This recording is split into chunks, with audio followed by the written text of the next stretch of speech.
El siguiente programa es clasificación T, para mayores de 18 años.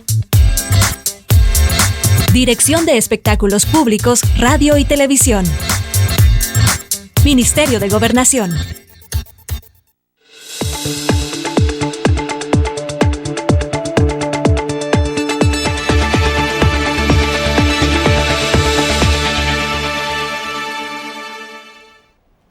Bienvenidos y bienvenidas a una nueva edición de Temas y Debates con Ricardo Sosa, que se transmite por Canal 67 en señal abierta a nivel nacional y los cables Tigo y Claro siempre a nivel nacional.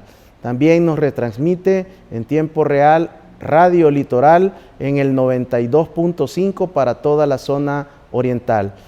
Este día ponemos en la mira el trabajo legislativo del Partido de Concertación Nacional a través de su diputado, el coronel en situación de retiro José Antonio Almendaris, quien es presidente de la Comisión de Seguridad y Combate a la Narcoactividad y además forma parte de otras comisiones permanentes, comisiones ad hoc, comisiones especiales dentro de la Asamblea Legislativa. Coronel, gracias por aceptar mi invitación. Licenciado, muchas gracias por la invitación, que aquí a la orden para informar al pueblo salvadoreño cuál es el trabajo que hacemos en la Asamblea en pro del país. Coronel Almendaris, ¿cuál es su balance del año 2019 en el área de la seguridad pública y considerando que se desarrollaron 7 meses por un nuevo órgano ejecutivo a través del gobierno del presidente Nayib Bukele y el Gabinete de Seguridad? Complacido y a la vez, permítame decirle, bueno, usted conoce más que muchas personas lo que voy a decir. Complacido de ser parte de este éxito. ¿Y por qué digo parte de este éxito? En el 2015, el repunte de los asesinatos fue de 25 diarios. 2016, el señor presidente Salvador Sánchez Serén anuncia que va a echar a andar unas medidas extraordinarias. Estábamos reunidos en la Comisión de Seguridad Pública cuando les dije a los compañeros, hagamos un esfuerzo de país.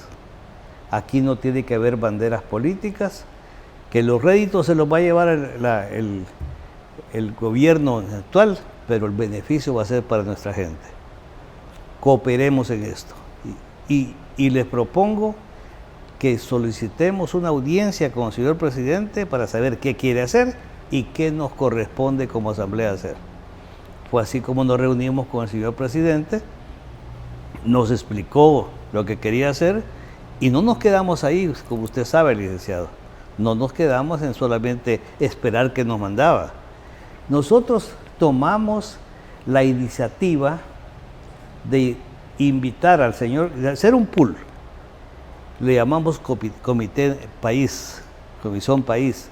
Invitamos al señor Fiscal General de la República, al señor Presidente de la Corte Suprema de Justicia, que se hacía acompañar de la señora Presidente de la Sala de lo Penal, al Gabinete del Gobierno de Seguridad Pública, que era liderado por el señor entonces Vicepresidente Óscar Ortiz, y después también a la PDH.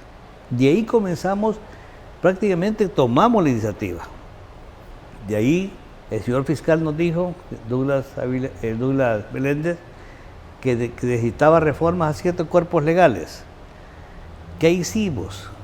Las reuniones son una vez por semana, nos reunimos 2, 3 veces por semana para que en una forma seria, responsable, estudiada, pero con oportunidad, le dimos las reformas a las leyes que él necesitaba para aplicar más fuerte la ley. Hicimos conciencia como Comisión de Seguridad y nuestros compañeros diputados que para poder echar a andar estas medidas había que tener recursos. Le dimos los recursos al señor presidente. Las medidas extraordinarias que se hicieron en penitenciarías, que por cierto, hasta obligamos a las operadoras telefónicas a que no salieran, a que se bloquearan las llamadas que salían comandando, dando órdenes de los penales. Fue así como en el 2016 comenzó el descenso del esfuerzo país legislativo, ejecutivo, judicial, fiscalía y PDH. Cuando este gobierno entregó con 7 asesinatos diarios. Hoy estamos por los 3 o 4. Quiere decir que el señor presidente Bukele agarró todas esas normas que dimos, todas esas cosas que dio la Asamblea Legislativa y las está usando muy bien. Y esperamos que un día, primero Dios, esto sea cero. Y como Comisión de Seguridad Pública, fíjese que no he hablado de PCN, porque en el momento en que me pongo la chaqueta de diputado no hay partido político, hay país, ¿verdad? Espero seguirle colaborando al gobierno, colaborándole al Estado, para que un día este país podamos caminar, hoy sí, puedo decir, como en los tiempos de conciliación, que usted podía salir 1, 2, 3 de la mañana solo y no le pasaba nada. Coronel, ¿le ha sorprendido la habilidad, la estrategia, la táctica del presidente Nayib Bukele, tomando en cuenta su juventud, uno de los presidentes más jóvenes del mundo, pero también que a partir del gane de la presidencia el 3 de febrero del 2019 hubo un aparente silencio en lo que él pensaba desarrollar en materia de seguridad pública? Recibe el 1 de junio del 2019 y pasan 19 días en silencio para el 20 de junio anunciar el plan control territorial. No me sorprende. No me sorprende porque soy militar. Y cuando los militares vamos a hacer algo, bien, primero viene una planificación responsable, seriamente y cuidadosamente planificada para hacerla, ejecutarla de una forma enérgica pero sí, que espero que el señor presidente también lo haga. Cada cierto tiempo hay que hacer un alto, porque así como muta un virus cuando se le aplican ciertas digamos, medicamentos, también la delincuencia es un virus que muta. Y entonces hay que hacer un alto, volver a hacer una apreciación de la situación como está y cambiar. Porque los planes tienen que ser cuidadosamente elaborados, pero tienen que ser flexibles, ¿verdad? Flexibilizar de tal manera que, pues, la medida que muta la delincuencia, adecuarlos a lo que está pasando. El silencio de eso, lógicamente, él llegó con las ideas que tenía, pero tenía que saber con qué contaba. Entonces, cuando uno va a cumplir una misión, tiene que ver los medios, el terreno y las condiciones meteorológicas en el caso de una guerra regular. Pues él tenía que también ver con qué contaba, qué clase de gente tenía, para después decir, ok, en base a lo que tengo, puedo hacer tal cosa. Es lo que ha hecho. Como experto en seguridad, como militar en la honrosa situación de retiro, ¿cuál es su evaluación del plan control territorial? Considerando que usted también, como presidente de la Comisión de Seguridad y Combate a la Narcoactividad, ha recibido al Gabinete de Seguridad en pleno en varias ocasiones en estos 7 meses y medio. Bien, en base a eso, todavía me generan dudas. Quizás por el nombre, que le han dado Plan de Control Territorial. Y para los militares el control territorial es una parte de un plan, no es el todo, ¿ya? Entonces, hemos invitado al señor ministro de Justicia y Seguridad para tal caso. Fuimos una vez, pero desgraciadamente al momento de la intervención hay compañeros diputados que se comenzaron a preguntar y se pusieron hablando otras cosas que no se permitió que él definiera. El martes que viene lo hemos invitado para saber si el plan territorial, control territorial, es un nombre que contiene todos los componentes de un verdadero plan, o solamente es la parte territorial y no sabemos cuál es el entorno del mismo. A partir del martes le puedo contestar a esa pregunta, si el plan en verdad es un plan integral o no. Desde su óptica, desde su experticia, ¿cómo se recupera el territorio?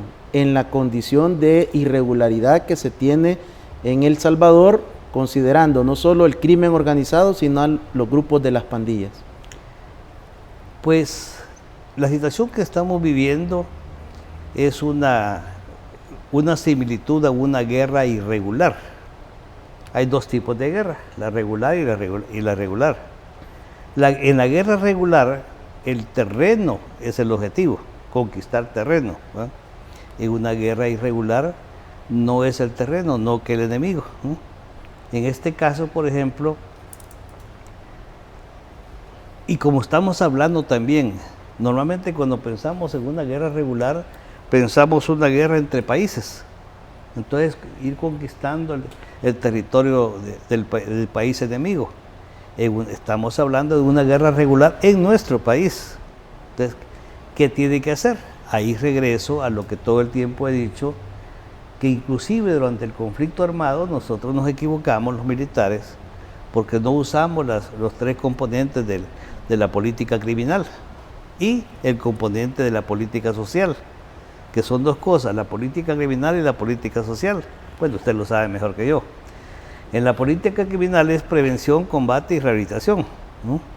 Entonces, muchas veces hubo mucho de combate y nada de prevención y de rehabilitación, ¿no? ¿Y de qué te sirve estar llenando las cárceles si no se rehabilitan? ¿De qué sirve estar combatiendo si no se evita el accionar? Y me gusta compararlo hoy que estamos con este problema de este virus que dice que está surgiendo en el mundo, que es cuando alguien se contagia hay que combatir la enfermedad, pero con la dosis exacta, no media dosis, porque si usted no pone la dosis exacta, ese virus muta o se vuelve inmune. Cuando esta persona, pero al mismo tiempo que estamos, por eso alguien decía, ¿qué es primero? Prevención, combate o rehabilitación, es simultáneo y de igual importancia, porque al mismo tiempo que se está tratando al paciente, se está evitando de que esto se contagie y la persona que se va restableciendo, rehabilitarla, porque la recaída, aún en la delincuencia, es peor que la misma enfermedad. Pero estamos hablando de que este es el ámbito de lo que es la política criminal, pero tiene que haber aquí, encima de esto, antes de que se llegue, política social. ¿Qué es la política social?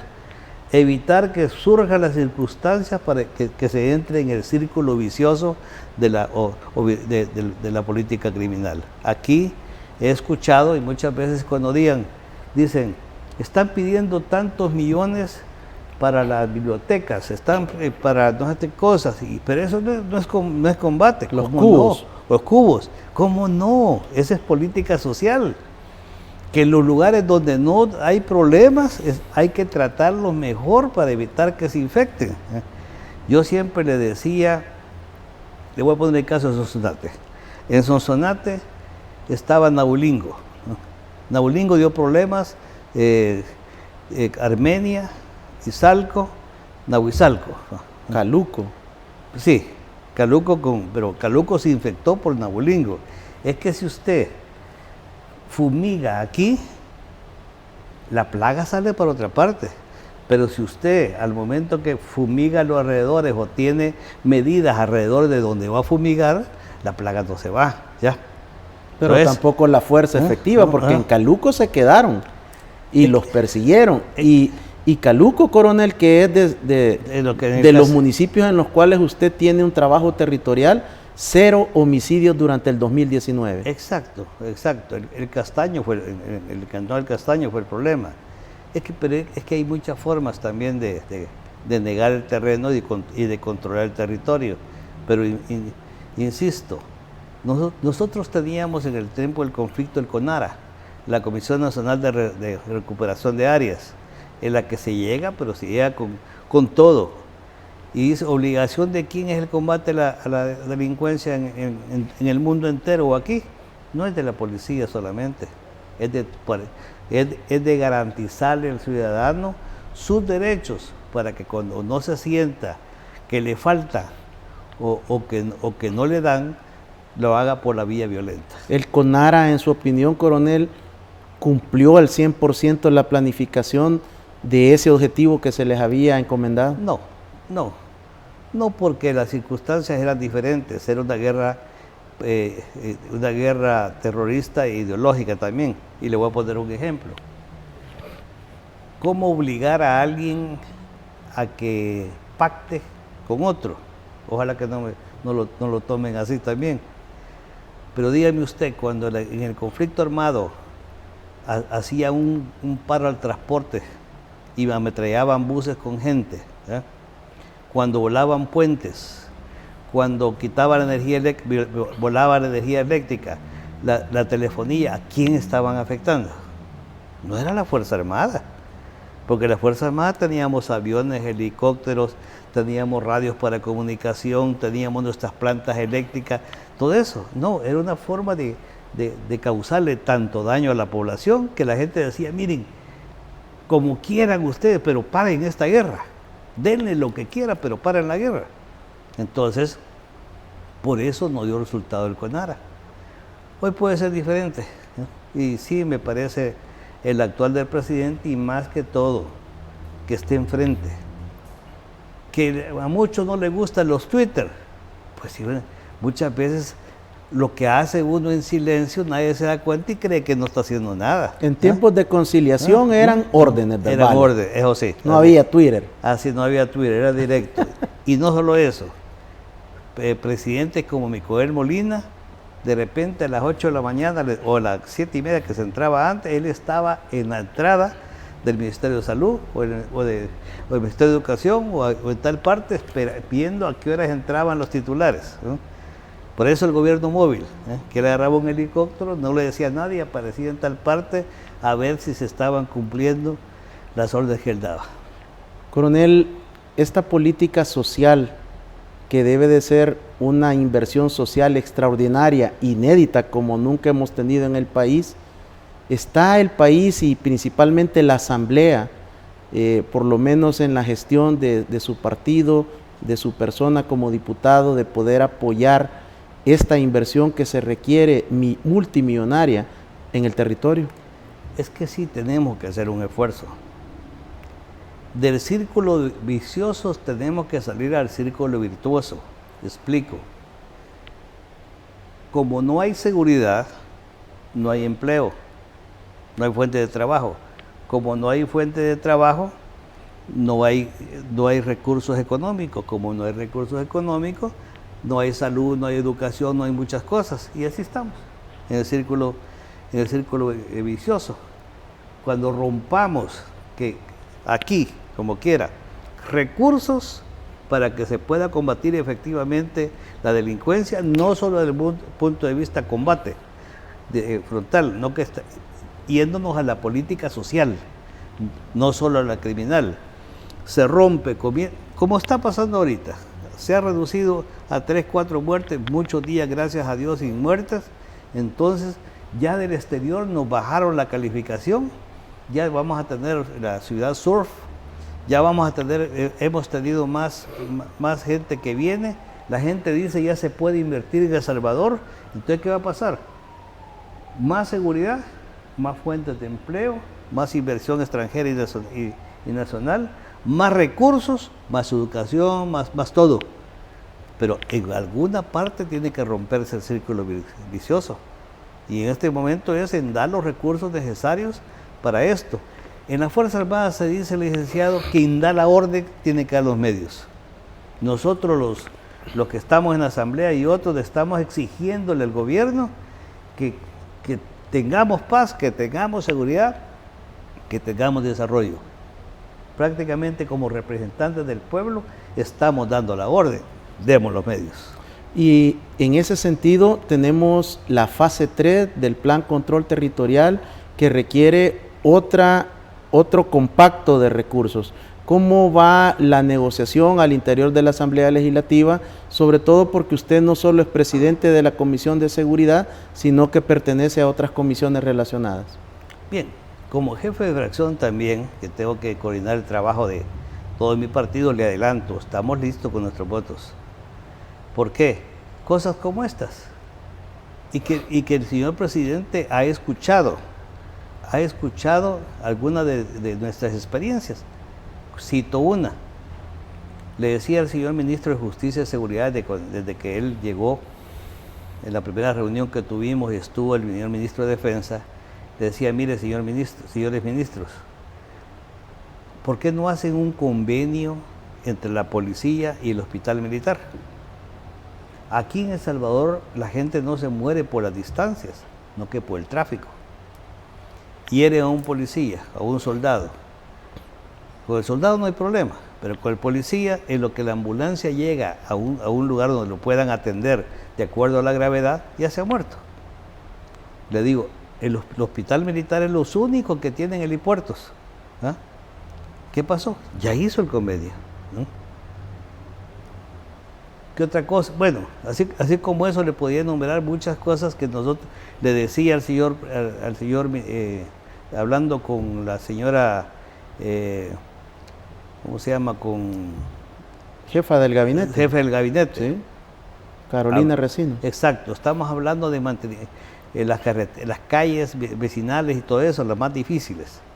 Le decía, mire, cuando comenzaron a hablar del componente ese de caminos, ahí está el comando de ingenieros de la Fuerza Armada, que gente capaz que trabaja no una semana, sino que meses. ¿Por qué no le dan, le digo, el material y equipo, la maquinaria? ¿Y qué se puede hacer después de que le den la maquinaria? Vaya, que van a abrir una calle de aquella difícil que ninguna empresa quiere licitar porque es una cosa que no es rentable para ellos. Vaya, ingenieros, vaya. Y se le paga la mitad o la tercera parte de una empresa. ¿Por qué pagarle? Si ya tiene material, equipo y personal.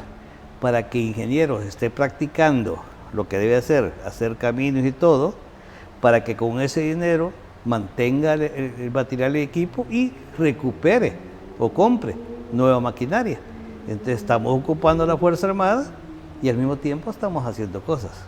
Importante la primera aproximación con el coronel José Antonio Almendaris, quien nos ha ilustrado en un marco teórico conceptual sobre seguridad pública ciudadana y seguridad nacional, así como ha manifestado su satisfacción por el desempeño del presidente Nayib Bukele, del Gabinete de Seguridad y del Plan Control Territorial, así como también su voto y los votos del Partido de Concertación Nacional están listos para la fase 3 del Plan Control Territorial. Regresamos después de este corte.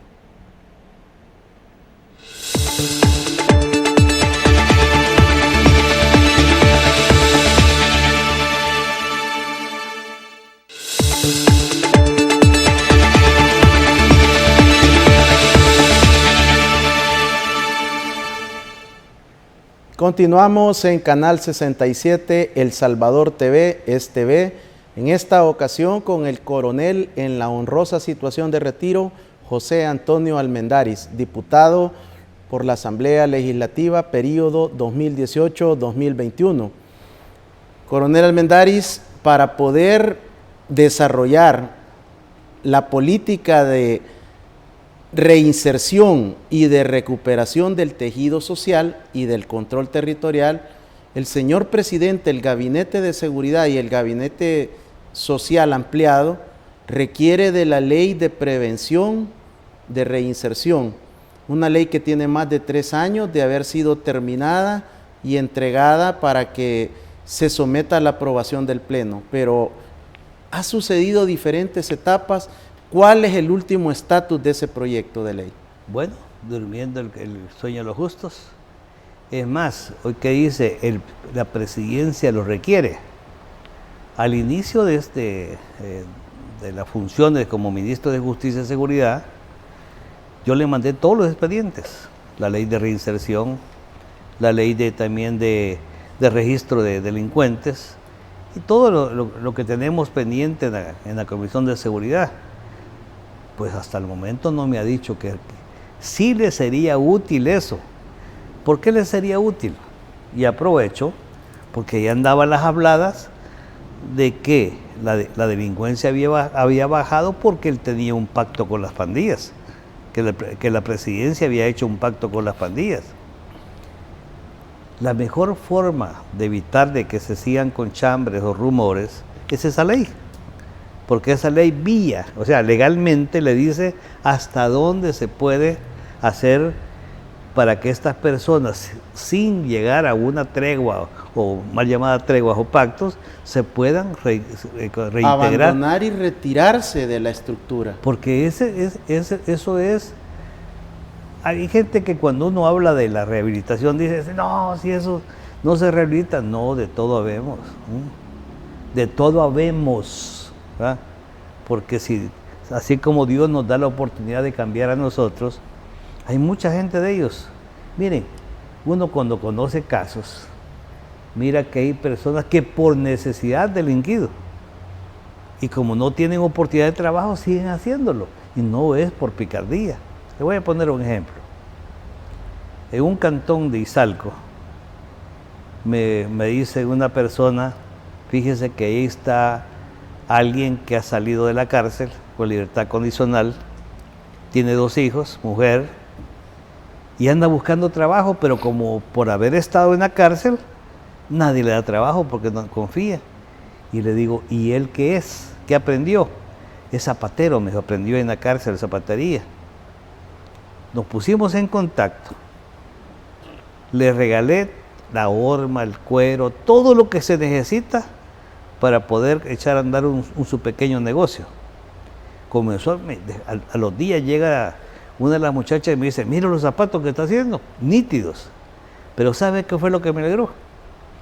Que él llamó a otras personas igual, en su misma condición, a que trabajaran honradamente con él, y después comenzó en su cantón a enseñarle a otros hipotes el oficio. ¿Qué hubiera pasado si este individuo no se le da su oportunidad? Y fíjese bien la palabra que voy a usar, lo hubiéramos condenado no a seguir siendo delincuente, no, doblemente delincuente. Porque así como una poesía que se las recomienda, Los motivos del lobo, ¿no? Que ese cuando regresa, habiendo querido ganarse el sustento diario honradamente, no se le dio la oportunidad, había llegado con más odio, no solamente con el instinto de robar. Entonces, en otras palabras, sí tenemos que esto no solamente del Estado, así como yo lo hice, no lo digo por jactancia, sino que para decirles, a mí me ha enseñado que el que no predica con el ejemplo carece de la autoridad moral para exigirles a otro el cumplimiento del deber. Entonces, así como yo hice un pequeño gesto con alguien, usted lo puede hacer con un joven que tiene la par y que antes que se haga delincuente, usted dé la oportunidad a que se gane el sustento. Coronel, y tiene razón cuando usted cita que el señor presidente, el gabinete de seguridad, el señor ministro hasta el momento no han requerido ese instrumento. Pero como usted sabe, fui invitado por la comisión que usted preside, formamos un grupo, incluso yo participé en la comisión Petit, conozco el fundamento de la ley y es una herramienta que el país necesita y que cuando se enfrenten en el territorio para reconstruir el tejido social, necesitan una herramienta jurídica, una herramienta legal que le permita al gobierno trabajar en el territorio, pero de igual manera existe también una ausencia de una ley de prevención de violencia.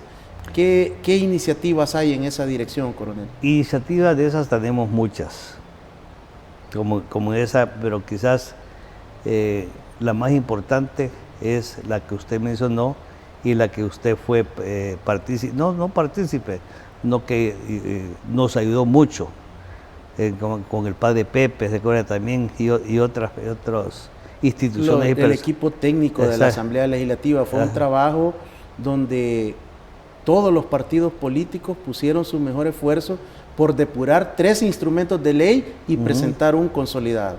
Así es, inclusive se recuerda que se hablaba del artículo 13, si no me equivoco, de la Constitución, con respecto a aquellas personas que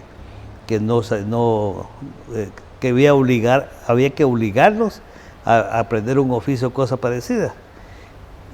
Y ya que lo menciona, en la Comisión de Seguridad nunca hemos sido solamente esperando recibir, siempre hemos sido propositivos.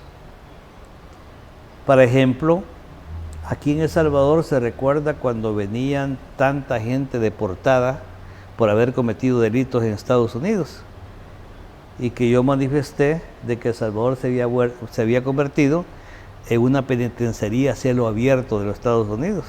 ¿Por qué? Porque todo aquel que asesinó, robó y lo deportaban, aquí no había delito que perseguir. Por lo tanto, no se le podía entrar aquí, de aquí viene el que mató 30, ¿sí? Entre a su casa, usted es salvadoreño, no tiene delito que perseguir ni nada cosa por el estilo.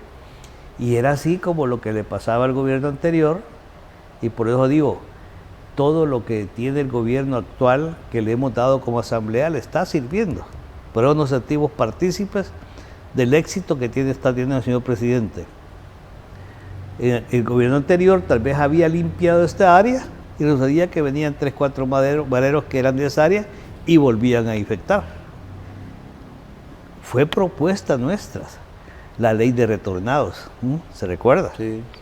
Entonces la asamblea propuso, reunimos nuevamente el gabinete, solamente que ahí pedimos que estuviera el señor ministro, el canciller de la República, y le dijimos, tenemos que hacer, y aquí hay una propuesta de una ley para que aquellos que retornados, no para todos, que vengan con antecedentes penales, ¿no?, tengan ciertas medidas cautelares, ¿no?, y no para todos los antecedentes penales, porque en Estados Unidos pasarse un semáforo o 2, 3 veces es un antecedente penal. No, para aquellos relacionados con maras, pandillas o narcoactividad o crimen organizado. Entonces eso también está ayudando. Por lo tanto, tomo como una llamada de atención suya de que si el gobierno no nos ha requerido esa ley, nosotros proponérsela. Y repito y recalco por qué. Para que legalmente se actúe y después no se ande hablando que reducen las actividades delincuenciales por motivos de treguas. Coronel, con las medidas extraordinarias vino toda la reforma a la ley contribución especial. Pero también ahí hay una figura que está, en mi opinión, en el limbo jurídico. Es el Consejo Nacional de Seguridad Ciudadana y Convivencia, ya que legalmente pues murió el 31 de mayo del 2019, pero en la ley existe también esa figura de la parte de las finanzas, sobre la asignación, sobre la auditoría de los fondos, sobre que el Consejo debe de emitir una opinión y una auditoría sobre esos recursos. ¿Cómo se espera librar y cómo se ha librado esa batalla legal desde junio del 2019 y que sin duda en este primer trimestre nuevamente viene esa distribución? De eso ya no quedan vestigios, porque el señor presidente nos mandó a solicitar reformas al decreto, de tal manera de que ya no se dice esto, no. El 62% de esos recursos van para la policía y el 38% para la Fuerza Armada. Y ahí ellos deciden qué hacer con eso. No hay propuestas, no hay mayor discusión que lo que ellos tienen dispuesto, porque eso pasa al presupuesto de la nación y ya se distribuye directamente en bonos y otras necesidades. ¿Cómo queda el Ministerio Público con esa contribución especial si están fuera? ¿Van a realizar algún tipo de consenso para alguna asignación extraordinaria? Lo que está haciendo es vía presupuesto o refuerzos presupuestarios, ya no es vía estos decretos. Coronel, también es importante continuar avanzando en algunas reformas, pero el aumento salarial aprobado por el señor presidente y que ya fue efectivo, ya los policías, los miembros de la Fuerza Armada, los custodios de centros penales ya gozan a través del depósito del mes de enero de ese incremento. pero hay en el tema de la policía, continúa todavía ciertas situaciones jurídicas en la Asamblea, en su comisión, sobre ascensos, sobre régimen especial, sobre procesos disciplinarios y otra normativa que ustedes y su comisión han tenido en los últimos meses que saldar esas deudas de muchos años. Mire, con respecto a todas esas leyes que usted ha dicho y también otra cosa de policía, cuando estaba Rodrigo Ávila de director de policía, y antes de él más que todo, hubo un problema de un decreto 101. Querían depurar la policía y le dimos ese decreto, pero ese decreto fue mal utilizado porque no se respetó el debido proceso y fueron sacados de la institución gente muy buena, que gracias a Dios posteriormente, como presidente de la comisión, hicimos unas iniciativas a fin de que se restituyesen a la gente que después de una investigación se pudiese comprobar que no se les había respetado el debido proceso. Debido a eso, yo propuse la ley disciplinaria policial. La trabajamos con Rodrigo cuando era director, y la ley que lo rige ahorita es una ley bien completa. ¿Por qué? Porque permite la depuración de los malos elementos, pero siempre y cuando se respete el debido proceso de ser oído y vencido en juicio. Con la ley de ascensos, el problema de la ley de ascensos es, perdónenme, pero es popularismo y cosas electorales de algunos diputados. Porque se llega un momento en que cada vez que iba a haber un curso, que se le quitara tal cosa, que se le quitara tal otra, de que se redujera el tiempo y los requisitos para el curso. A mí me preocupaba, porque casualmente cuando yo faltaba a la sesión plenaria, con dispensa de trámites pasaban eso. Yo le decía, ustedes están quedando bien con una promoción y quedando mal con el pueblo. Porque entre más difícil sea la situación de un país, más preparada tiene que estar la gente que tiene que combatirla. Y si le estamos quitando los requisitos a conductores de policías, conductores, ¿eh?, a los que tienen que dirigir a esa gente, entonces ¿qué pasa? Estamos mal preparando a la gente que queremos que venga a combatir la delincuencia. Sin embargo, gracias a Dios y hoy con el señor presidente Bukele, él ya se dio cuenta de ciertas ganguerías y qué es lo que le conviene a la policía, pero qué es lo que le conviene al país más que a la policía, porque la policía está para el país, no el país para la policía, ¿eh? Entonces, sí se han prácticamente terminado esos asuntos. Pero hablando de policías, también está la parte moral, la parte económica. Desde hace varios años, y con la experiencia que he tenido en la Fuerza Armada, yo hice una iniciativa en el sentido de que a los sobrevivientes de los héroes, tanto soldados, policías, vigilantes penitenciarios, lo que tiene que ver en el combate frontal a la delincuencia, se les dieran ciertos apoyos por ley, no si se le ocurre al presidente en turno, cosas por el estilo. ¿Y sabe por qué lo hice? Los 7 de mayo, el Día del Soldado, yo veía que llegaba la viuda, esposa de un compañero nuestro muerto en combate, con los hijitos, le entregaban una placa así o un pergamino grandote. El pabellón en triángulo. No, ese cuando muere, ¿sí? Pero le entregaban, cada 7 de mayo se recordaban de la viuda con los hijos y le entregaban el pergamino. Pero ese pergamino no le daba comida, no le daba estudio, no le daba habitación a sus hijos ni a ella. Ahí estaban, digamos, descuidadas, y todavía, ¿no? Entonces yo decía, ¿por qué no vía ley? Si estamos hablando que son héroes, no solamente lo digamos, ahí mi dicho, hechos, no palabras, ¿eh? También reconozcámosle a los sobrevivientes de ese héroe, de que le agradecemos su sacrificio, preocupándonos por su gente. Pero ¿no? sería importante también ahí, coronel, hacerlo también con los veteranos de ambas instituciones. Usted sabe que en otros países retirarse, y de verdad es honrosa la situación de retiro, tanto de policías como miembros de la Fuerza Armada. Tienen una serie de beneficios, de prestaciones, como entrar al cine, como entrar a un espectáculo público, que son aspectos que van más al honor, a la honra del militar o del policía. Ya vamos para eso también. Pero diciendo eso, la otra cosa, le decía, los compañeros, y digo compañeros policías también porque yo fui policía, ¿eh? Muchas veces por aspectos económicos viven casi enfrente de las maras. Tanto terreno que tiene el Estado que puede donar.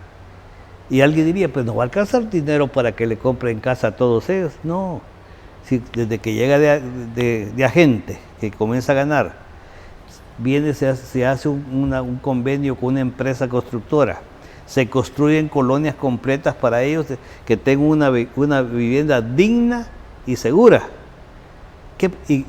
¿Cómo lo pagarían? Lo mismo que están pagando por alquilar una casa. Un lote y ellos su carrera es de 30 a 35 años.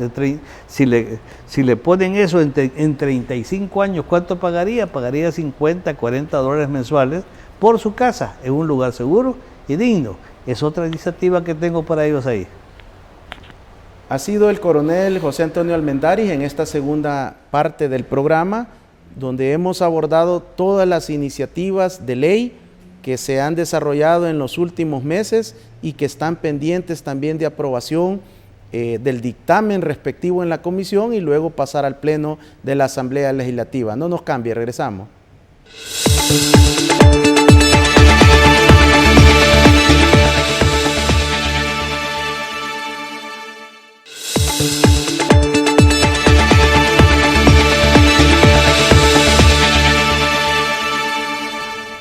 Temas y debates se transmite de lunes a viernes de 7 a 8 de la noche y su retransmisión de 1 a 2 de la tarde. Así también la señal en el oriente del país a través de Radio Litoral en el 92.5 del FM. Coronel, en las últimas horas la noticia ha sido el tema del voto en el exterior a través del veto del señor presidente Nayib Bukele. Ayer estuvo en este mismo set el magistrado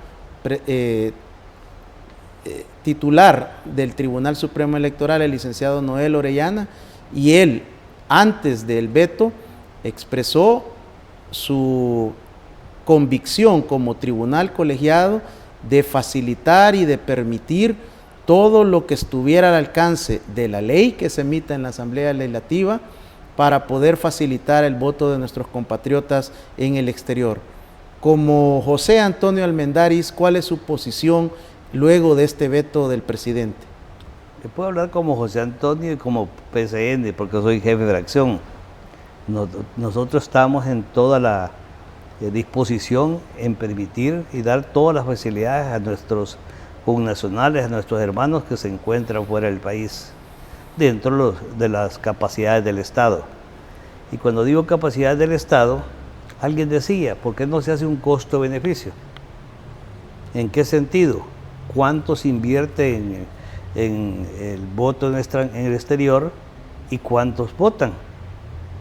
Sí, en esa parte es también muy triste saber que se habla de 3 millones de salvadoreños solo en Estados Unidos y que votan ¿cuántos? Menos del 2% de los habilitados. Menos del 2% de los habilitados. O sea, estar diciendo todo este dinero para que solo lo ocupen un poquito, ¿no? Sí, pero hay que ver por qué son poquitos, pues, porque el resto no tiene la facilidad de hacerlo. Se hablaba también de consejos municipales y otras diputados, que se llama diputados, consejos y diputados al Parlacen, ¿no? Nosotros, hoy que el señor presidente dio este veto, vamos a tratar en la comisión respectiva que a lo más pronto posible se pueda cumplir la resolución de la sala de acuerdo a las capacidades del Estado. Y para eso después de analizar la resolución, tenemos que llamar al señor ministro de Hacienda para que nos diga qué se quiere y qué se puede. Porque de nada nos sirve hacer una ley que no tenga los recursos para que se puedan echar a andar. Coronel, uno de los aspectos que detallaba el magistrado Noel Orellana ayer en este programa era la falta de recursos del presupuesto que el Ministerio de Hacienda no le ha transferido al Tribunal Supremo Electoral. Ya se tiene un retraso desde enero en la promoción para el cambio de dirección que los ciudadanos tienen hasta el 27 de febrero del 2019. De igual manera hay que sumar ahora esta discusión a la que usted hace alusión de posibles reformas, porque el tribunal, por palabras y ante mi pregunta ante el magistrado, ellos han presentado un proyecto de presupuesto de acuerdo a la cantidad y de acuerdo a un formato de votación que ya está establecido. Bueno, a eso me refiero. Imagínense, si para lo que existe no hay dinero y viene otra cosa que es más todavía, por eso nosotros responsablemente sí estamos dispuestos a retomar la situación, cumplir la resolución de la sala, como dice la sala, que esto es gradual, que ese cumplimiento es gradual, pero decirle, Estado, ¿hay dinero para esto? Y si nos dice, sí hay, pues hagámoslo, porque acuérdense que la Asamblea no puede tomar decisiones de emplear recursos si no es Hacienda nos dice que los tiene. Eso es prohibido constitucionalmente, que yo le diga, vaya, hagamos el voto, pongamos en todos los consulados y en los supermercados de Estados Unidos puntos donde llegan a votar. ¿Cuánto cuesta esto? Cuesta 300 millones y nos dice el ministro de Hacienda, no los tengo. Pues entonces no lo podemos hacer. Tenemos que saber qué hay para poder hacer lo otro.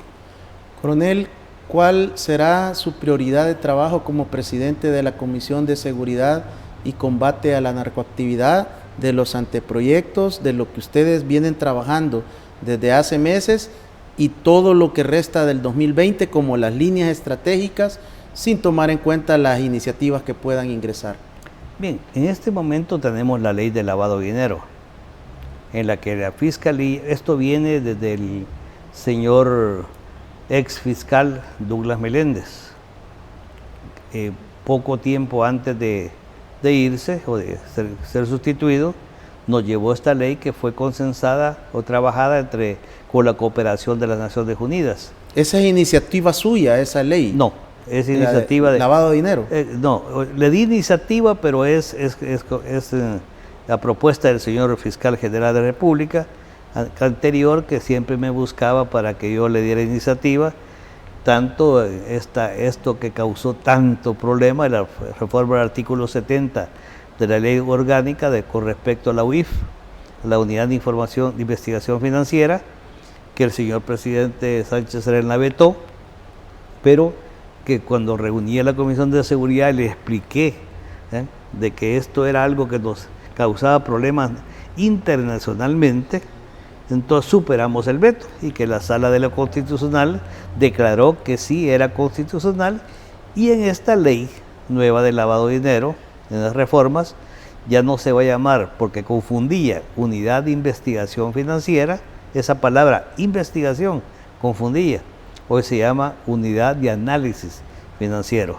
Entonces, esta ley nos la trajo el señor ex fiscal. Cuando llegó el señor fiscal Raúl Melara, se la mandamos para que él la pudiera analizar y comenzamos hace meses a estudiarla. Son 105 artículos.